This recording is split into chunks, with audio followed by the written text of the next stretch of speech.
Comment former une équipe agile? Rachel Weston Rowell, conseillère, service agilité. Nous pensons que les personnes les plus proches d'un problème sont les mieux placées pour le résoudre, et qu'en responsabilisant vos équipes, vous les préparez à résoudre les plus grands défis actuels.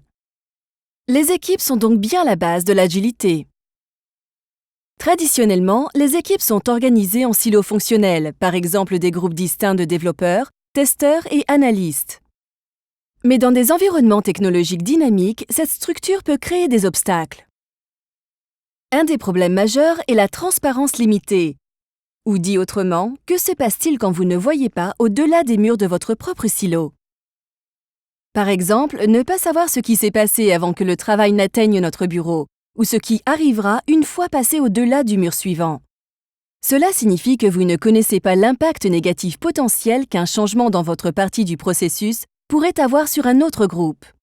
Ainsi, le changement n'est pas encouragé, et lorsqu'il survient, il est souvent difficile et douloureux. Alors, comment adopter réellement le changement comme mode d'amélioration continue? La première étape consiste à apprendre à former une équipe agile. Commencez par abattre les cloisons et rassembler des équipes pluridisciplinaires de 5 à 10 personnes ayant toutes les compétences nécessaires pour offrir de la valeur à vos clients. Lorsque chaque équipe représente des domaines d'activité multiples, vous avez une meilleure vue sur le système global et trouvez plus facilement des façons de l'améliorer pour le bénéfice de l'équipe et du client. De qui se compose une équipe agile?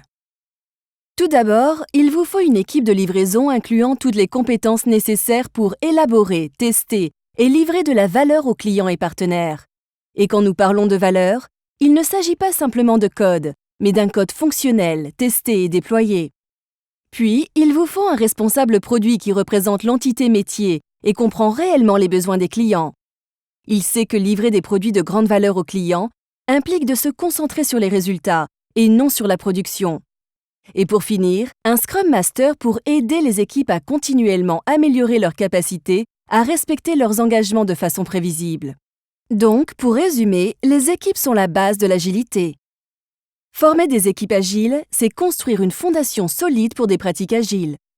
Et lorsque vous responsabilisez vos équipes, vous les préparez à résoudre les problèmes majeurs d'aujourd'hui et de demain.